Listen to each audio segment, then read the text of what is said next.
L.G.M International, a faith channel for heavenly influence in Earth's affairs. So today we're going to be talking about who? Daniel. Daniel, one of my favorite people in the Bible, and this man was known for remembering his God. So I want to start by asking you this question. In your perspective, when you hear the question, what does it mean to remember God? What comes to your mind? What does it mean to remember God?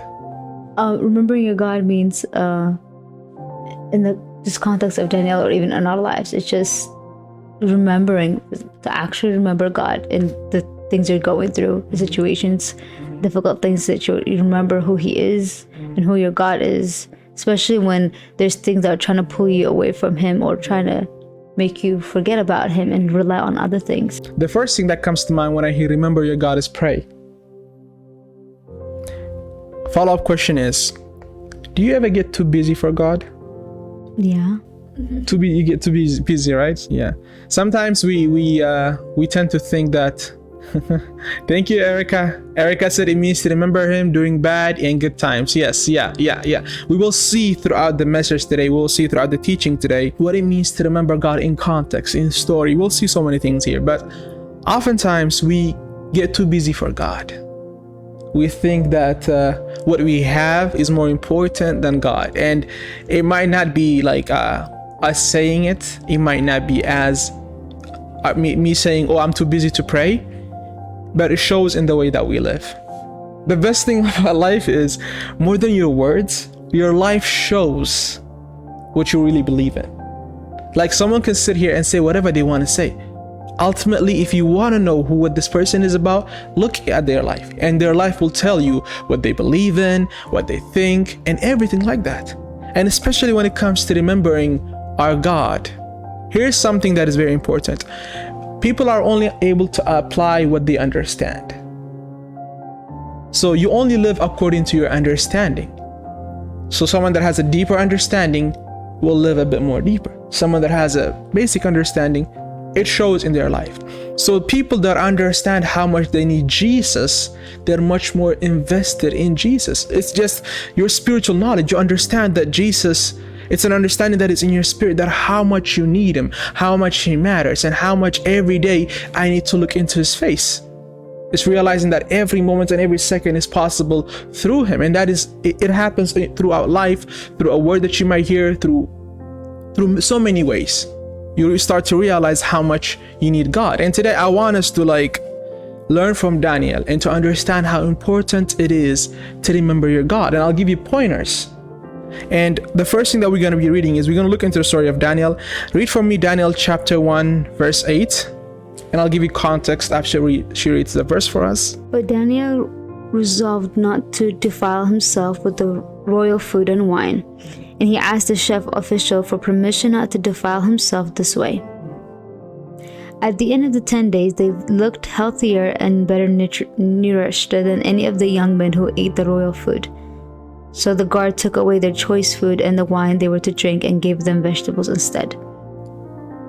So here, the story tells us this, and that is that this is King Nebuchadnezzar, and he said, collect all the young people from different provinces, even the young people from Judah, young people that are wise, that are knowledgeable, that are very smart, collect them so that we can train them and so that they can serve in my court. And what was supposed to happen is these were supposed to be special people that were supposed to serve the way that the king wanted them to serve, for them to do assignments that he wanted them to do, matters of the kingdom, matters of the government. And we see that as they're training, they were given food from the king's plate. So this is a king of provinces. He's a king of Babylon. He's a great king. So basically he has, imagine the daily meal that he is having. It's probably too much. It's a lot. So they were given from there. While they were given from there, everybody was eating from it. But we read here this in the beginning that Daniel said this. It says, Daniel proposed in his heart that he would not defile himself with the portion of the king's delicacies, nor with the wine which he drank. Therefore he requested of the chief of the eunuch that he might not defile himself. So Daniel did not want to do anything with these people. He did not want to do it. He's like, I am holy for God. I am set apart for God. He's like, I do not want to defile myself with things that are offered to idols. The food that these people were eating, it's food. It's not food that they're not thanking God for. They're thanking their idols. They're thanking whatever idols that they have, their gods, and they're praising them and appreciating them as they were eating. It's like, no, this is gonna defile me, and I only live for the glory of God. And we see he was saying that he made a deal with the guy, and we see that it reads there that Daniel found favor in the presence of the guard that was assigned to him. And he told him, let's make this deal. He said, for the next 10 or for the next 7 days or 10 days, he told him, just feed us vegetables. After 10 days, if we're skinnier than those that are eating all the meat, all the wine, all the bread, everything that they want to eat, if we're like skinnier than them, it's like, okay, then we'll eat that food. But if we are found better looking than them in so many aspects, then you will be eating vegetables. He did this because he wanted to be like, nothing of me will give glory to anything of the world. And we see that in verse 15. It says that at the end of 10 days their features appeared better and fatter in flesh than all the young men who ate the portion of the king's delicacies. Thus the steward took away their portion of delicacies and the wine that they were to drink, and gave them vegetables. So in this story, by the way, it's 4 people. There is Daniel, and what about the other 4 guys? I forgot their names. It's Daniel, Mishael, Azariah, and Hananiah. These were the 4 people that did not want to do anything with the food that is offered to idols. And we see already from the beginning, they had a heart for God. From the beginning, they did not want to do anything with the world. And we'll see more throughout the story how crazy, how far these people went. Let's continue reading. Read from me from verse 17 to verse 21. To these 4 young men, God gave knowledge and understanding of all kinds of literature and learning, and Daniel could understand visions and dreams of all kinds. At the end of the time set by the king to bring them into his service, the chief official presented them to Nebuchadnezzar. The king talked with them, and he found no one equal to Daniel, Hananiah, Mishael, and Azariah. So they entered the king's service. In every matter of wisdom and understanding about which the king questioned them, he found them 10 times better than all of the magicians and enchanters in his whole kingdom. And Daniel remained there until the first year of the king Cyrus. So, these people, is telling you right here, right now, God gave them knowledge and skill, all literature and wisdom, and Daniel had the understanding in visions and dreams. They were blessed in amazing and mighty ways. They were blessed in crazy ways. And even when they were compared to the others, the magicians, those that are of the country, those that are of the nation, those that are meant to be trained, known in witchcraft, whatever that nonsense is, they surpassed them. They were far beyond them. And even when they were compared, they were 10 times better, right? It says that? It says in verse 20, and in all matters of wisdom and understanding about which the king examined them, he found them 10 times better than all the magicians and astrologers who were in all his realm. 10 times better. This is not something done by the flesh, by wisdom, by knowledge, by ability. This is a God-given favor. This is a God-given thing. And I'm going to give you pointers. It will explain throughout the stories. When you remember your God, when you're a person that consistently remembers your God throughout your day, throughout your week, when your life is about God, what happens to you? The things, the blessings that come, the challenges that come, the life that you live. Write this thing. Point number 1. Those that remember God know God. Those that remember God, they know God. Read this for me. Read Daniel chapter 2 from verse 16 to 19. Now this is a story. I'll give you a background about it. And this story takes place when the king had a dream. He had a bad dream, and this dream caused him a lot of stress. So we see he collected all the magician, he collected all the people, and he was like, listen, this dream is giving me trouble, and I have to know whether you guys are the real deal or not. It's like, if you are the real deal, if the things you practice, the things you say are true, this is the magicians that practice witchcraft and whatnot. He told them, tell me my dream, then I will believe the interpretation that you tell me.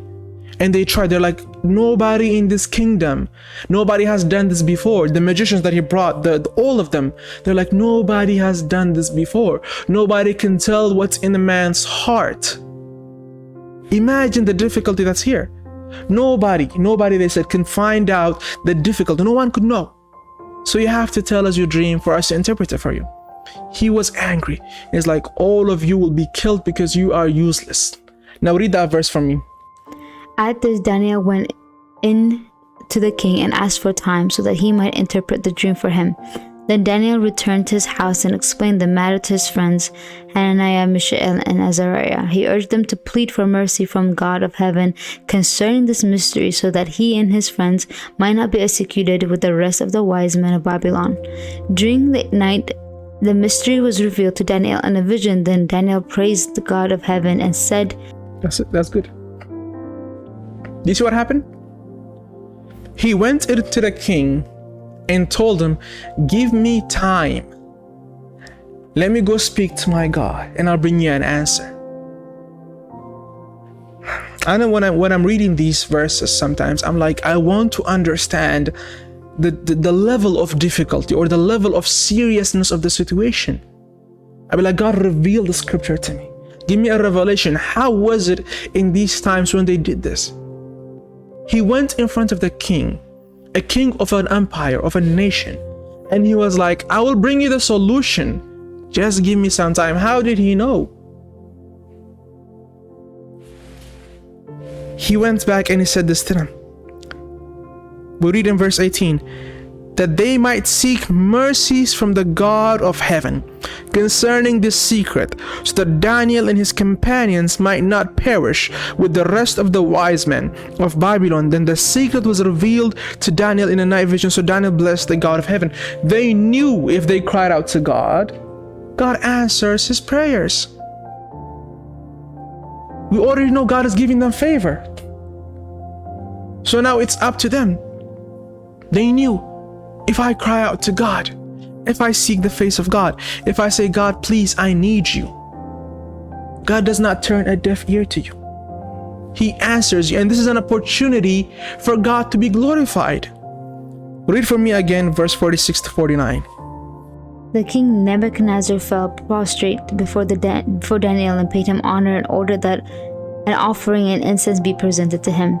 The king said to Daniel, surely your God is the God of gods and the Lord of kings and a revealer of mysteries, for you were able to reveal this mystery. Then the king placed Daniel in a high position and lavished many gifts on him. He made him ruler over the entire province of Babylon and placed him in charge of it all its wise men. Moreover, at Daniel's request, the king appointed Shadrach, Meshach, and Abednego administrators over the province of Babylon, while Daniel himself remained at the royal court. See, God revealed secrets to Daniel about this.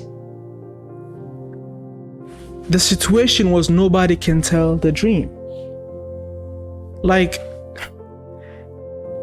And then he went and God revealed it to him. And he spoke to him. And because of that, this king, it says, he prostrated before Daniel. Prostrate, if I get it right, he probably knelt down. He went flat on the ground. This man was able to do something that nobody else was able to do. When you consistently remember your God, the things that happen in your life cannot be explained with words. This is the God that I want to be present in our ministry today. This is the God that I want to be present in your life today. This is the God that I want to see through our youth and young adult service today. A God that cannot be explained through words. You can only just look at it and be in awe of what it's doing. We see another story in chapter 3 where the king says he makes an image of gold for himself. When he makes an image of the gold for himself, he says everybody should worship this image of gold. And someone that does not worship this image of gold will be burnt in a furnace. He's like, I'm gonna burn them. You have to worship this image of gold. Those three people that I mentioned, Mishael, Hananiah, and Azariah, I think Azariah is the third. The other three different ones. So those three people said, no, we will not bow to this idol. We're not going to bow to this king or whoever it is. We're going to stay true to our God. And then he presented them an ultimatum. He said, listen, one more time I'm going to do this. He said, I'm going to set this place up for you. The bells are going to ring. And when the bells ring, you have a choice, either to bow down or to be burned alive. Now read what they said in chapter 3, verse 16 to 18. By the way, we're reading from the book of Daniel. If I didn't make it clear in the beginning, the book of Daniel, and we're probably going to be from chapter 1 to chapter 6 is the vicinity of our reading today. I recommend later on you guys go through the whole story. It will strengthen your faith. It will make you be like, this is what happens when you consistently see God. It's crazy. So read from me chapter 3 from verse 16 to 18. This is what they said to the king, by the way. Sorry, go ahead. Shadrach, Meshach, and Abednego replied to him, King Nebuchadnezzar, we do not need to defend ourselves before you in this matter. If we are thrown into the blazing furnace, the God we serve is able to deliver us from it, and he will deliver us from your majesty's hand.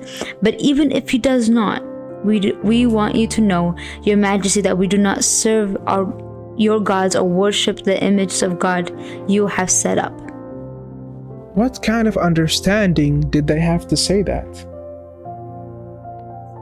Yeah, think about this for a sec. And I am asking, what kind of understanding did they have, do you think, to say these things to the king? They really believed God is, a God who is able to do this, able to deliver them, or maybe he may not even choose to deliver them, but they knew that he was the one true God. Someone doesn't say this just out of enthusiasm. The furnace is right there, by the way. It's not an imaginary situation. It's not a situation where last minute God is going to take you out. No, it's a situation where choose life or death. There are people that died because they chose God. So these people already signed their life away. How well did they know their God? Bro, they looked at the king, a king that subdued their country, a king that subdued so many other countries. And they said, oh, Nebuchadnezzar, his name is so long, we have no need to answer you in this matter. They're like, no, don't wait. Don't wait for later. It's fine. We're telling you right now, we're not going to bow down. We know, they said, we know our God whom we serve is able to deliver us from the burning, fiery furnace. We know. Do you know God like this? I wonder, is God as practical as this is in our life? Is God can you stand today and say that? See, you might not see a fiery burning fire, but that situation or situation like that is presented in a different test or in a different manner. Your faith, your belief gets tested from time to time, and each person is tested differently. But are we able to say, I know God will save me? In front of a mountain, I don't see what's after it. I cannot see the other side. This king is a mountain in front of them. They don't know what's gonna happen. But they're like, we know God got us. That means there was a special relationship there. There was something special between them and God. They're like, even if he doesn't, it doesn't matter. We are willing to die for this God. You do not die for strangers. You don't just give up your life just like that. There has to be something in you that entices you, that makes you think this is beyond the life that I'm living. We'll continue on. Second point. Those that remember God have the Spirit of God in them. Read for me this, and it's truly crazy that just open for me Daniel chapter 4 from verse 8 to 9. and then we'll read chapter 5 and chapter 6, but I'll read one of the chapters in between. But open for me Daniel chapter 4 from verse 8 to 9. Those that remember God have the Spirit of God. It's crazy how we are able to present the Spirit of God to people. Let me elaborate that. People can see God in us. The way that we live, the way that we present ourselves, we can show who God is. God can be revealed through us. It doesn't matter whether they believe in God, they can be atheists, they can be whatever they want to be. But if you remember your God, if you consistently remember your God, God can be manifested through you to the point that it doesn't matter who it is on the other side, they cannot argue with it. Read for me that chapter 4, verse 8 to 9. Finally, Daniel came into my presence, and I told him the dream. He is called Belshazzar, after the name of my God, and the spirit of the holy gods in him.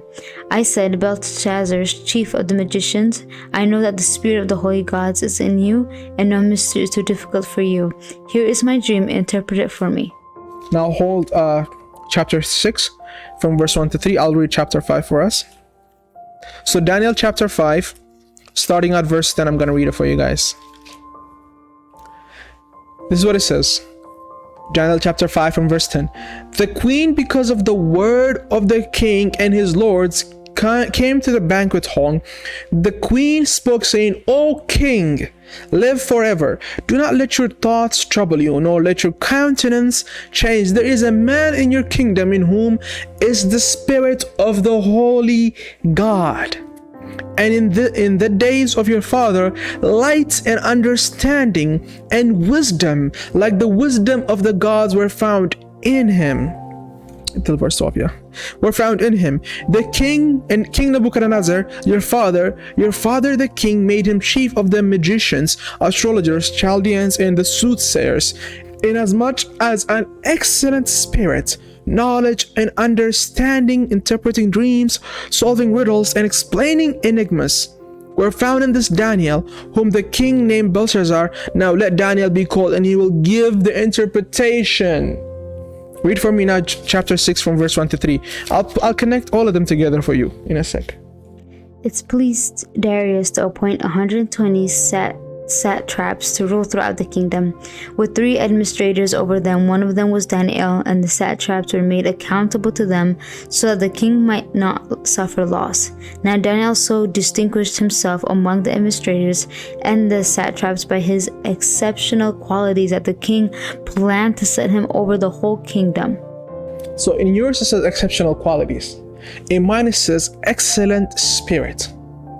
When you look at it in Tigrinya, Bulus Memphis Niro says excellent spirit. Was that NIV? Every other translation pretty much says excellent spirit. Now look at this.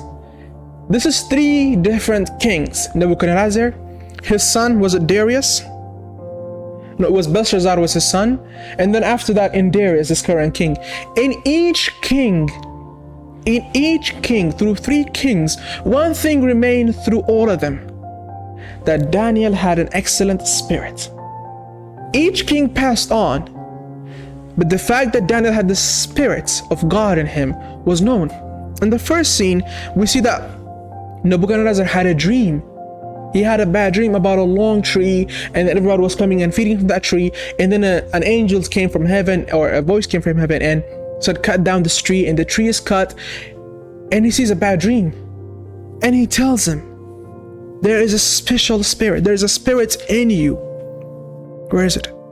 His name is Belshazzar, according to the name of my God. In him is the spirit of the holy God. Because I know that the spirit of the holy God is in you. This man was able to present God through his life. And again, it wasn't the spirit of God as in, I feel Jesus. No, it wasn't that. It was evident. It was seen. There was no question mark about it. These people serve idols. These people worship idols.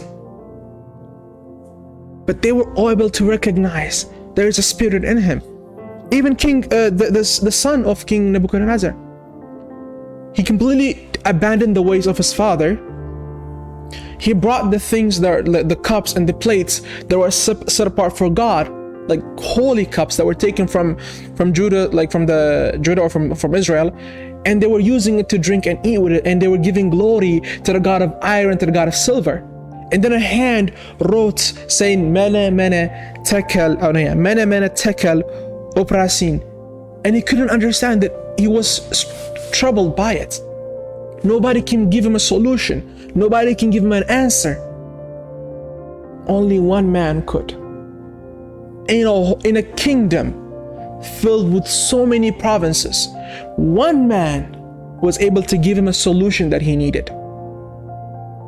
When the Spirit of God resides in you, when the Spirit of God is able to be revealed in a manner like no other, there is nobody that can say no to it. Today, from Saturday to Saturday, we see people lining up saying, man of God, please pray for me. I need a healing about this. Man of God, please pray for me. This is happening in my life. Man of God, please pray for me. They tell him things that they cannot tell anybody else. They be like, please, I want to meet you one-on-one so I can speak to you the troubles of my heart. Do you want the Spirit of God to be evident like that in your life? Just like, no question about it. Same thing with this other king. Like, there was an excellent spirit in him. He wanted to set him high above everybody else. May the Spirit of God be revealed in us in this manner. May we be vessels that enable God to be manifested through us. Whether it's at school, university, work, you become known. There's something different about this person. They're like, I don't know, I can't put my mind into it. And then when you speak words, it's God speaking through you. We are able to give solutions. I want to be a solution to youth and young adults. I want to be an answer to so many questions. And I say always, God, I give you my life. Just please enable me. Present yourself among us. Because in the Bible it says us, be an example to believers in conduct, in purity, in faith. Be an example to believers. The Spirit needs to be manifested through your life in a way like no other. Now let me ask you a question. And I'll ask Darina this question. Do you love God? Yes. Are you sure? Yeah. Okay. So I'm going to ask you another question, but right at this point, and that is, those that remember God love God.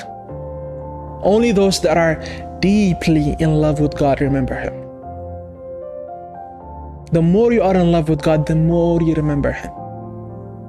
Now let me ask you a question. What goes right along with love? Something that is evident that you love someone. There's action that goes with love. But what's there is one word I'm looking for. Once I tell you, I think it will make sense to you. But yeah, what is one of the qualities? If you say, I love this person, what do you give to that person? I'm giving you a lot of hints here. It's better you say it. It ends with an E. And there's an M before it. E-M. Backwards. And then there's I. E-M-I. And then there's T. Time. I said it in reverse. Yeah. Huh? So do you think that's true or not? One of the main qualities of love is time, right? So what do you do to those that you love? You spend time with them. You spend time with them, right? Are you ever too busy for your family? You always find time for your families, right? Yeah, sure. You always make sure, right? Do you neglect your families for a whole week? No. You always make sure you spend time with them. I'm pretty sure all of you spend time with your family, right? There's nobody that says, man, I'm too busy to even say hi to my family. Like you spend time with them, you talk with them. Why? Because you love them. Do you spend time with people you don't love? Fine. Do you spend time with people that you don't like as much as you like your family?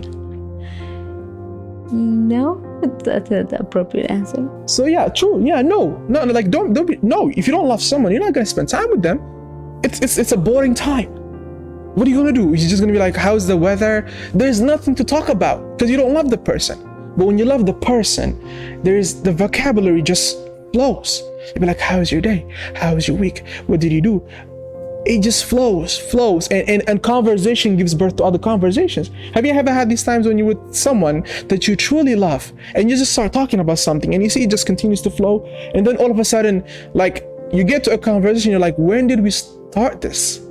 You realize you were talking about the weather and now you're talking about something in your, it goes so far and you don't get bored of it because you love the person. You want to spend time with them.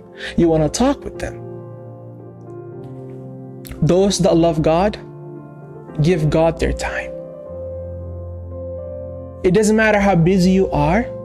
If there's someone you truly love, you will always remember to text them every morning. Be like, good morning. Truly love. Someone that you care for. Someone that your heart cries for. In the morning when you wake up, you see your parents, you're happy. If you haven't seen your parents for a while, you miss them, right? Like if you haven't seen them for a week, unless you're like me, I don't miss people easily. So I can go a month without meeting someone and I'll be fine. I'm joking, but yeah. So when you don't see them for a while, you miss them because you love them, right? Read this verse for me. And that is, read for me Daniel chapter 6 from verse 10. Yeah, Daniel chapter 6 verse 10. And then, let's see. I'll give you more instructions after that.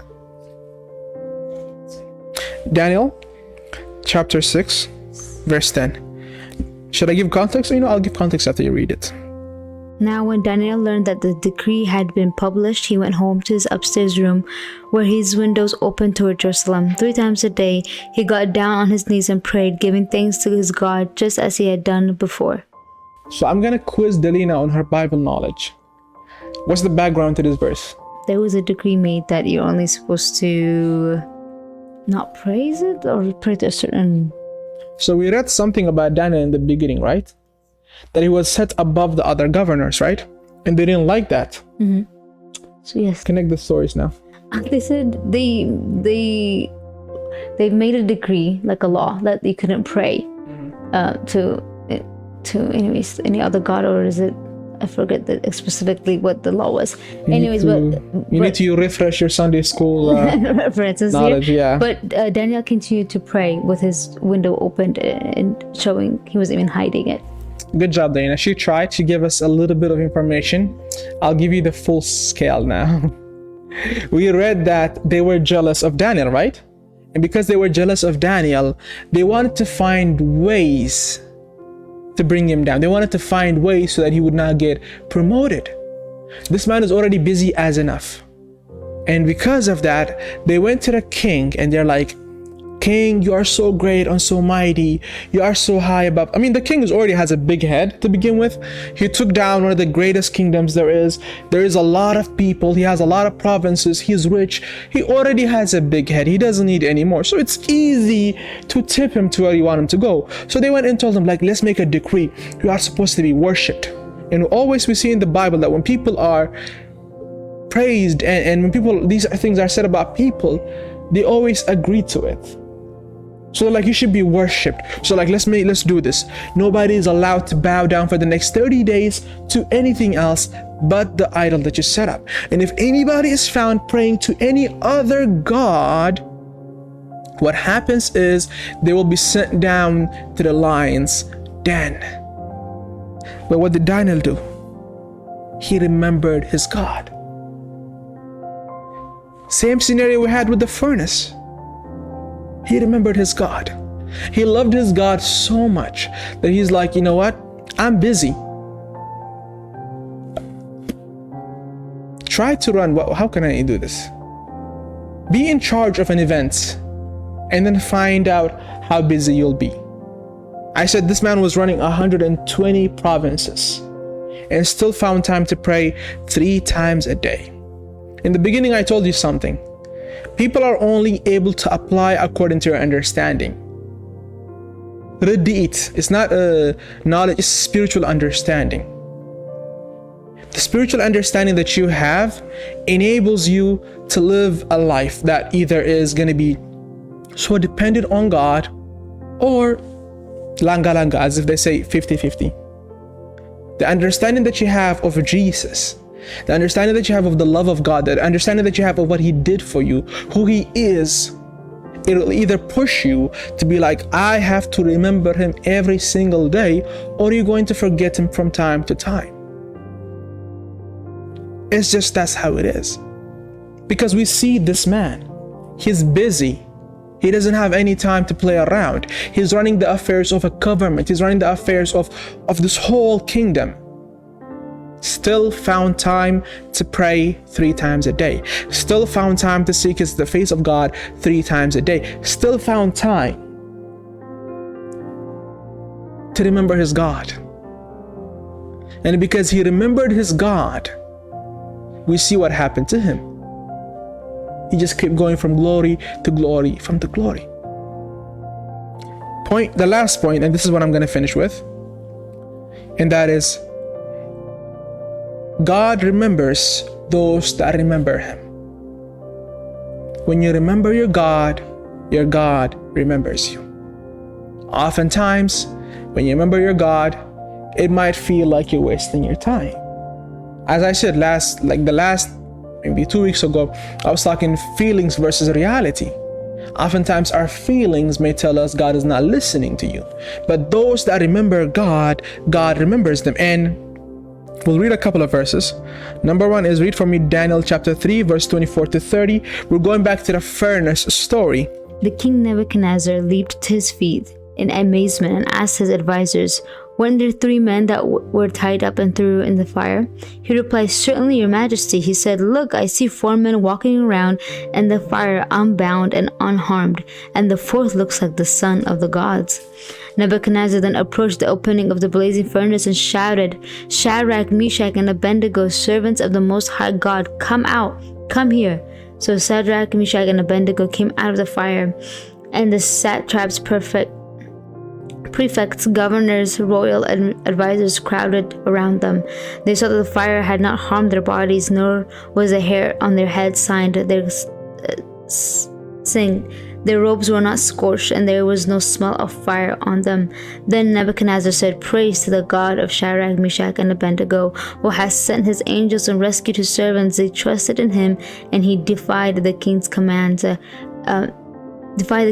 and were willing to give up their lives rather than serve or worship any god except their own God. Therefore I decree that the people of any nature or language who say anything against the God of Shadrach, Meshach, and Abednego to be cut into pieces, and their house to be turned into piles of rubble, for no other God can save this way."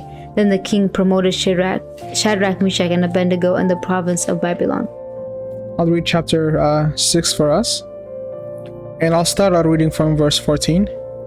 And it says this, "And the king, when he heard these words, was greatly displeased with himself, and set his heart in Daniel to deliver him. And he labored till the going down of the sun to deliver him. Then these men approached the king and said to the king, 'Know, O king, that it is the law of the Medes and Persians that no decree or statute which the king established may be changed.' So the king gave the command, and they brought Daniel and cast him into the den of lions. But the king spoke, saying to Daniel, your God, whom you serve continually, he will deliver you." Then stone was brought and laid on the mouth of the den. And the king sealed it with his own signet ring and with the signet of his lords, that the purpose concerning Daniel might not be changed. Now the king went to his palace and spent the night fasting, and no musician were brought before him.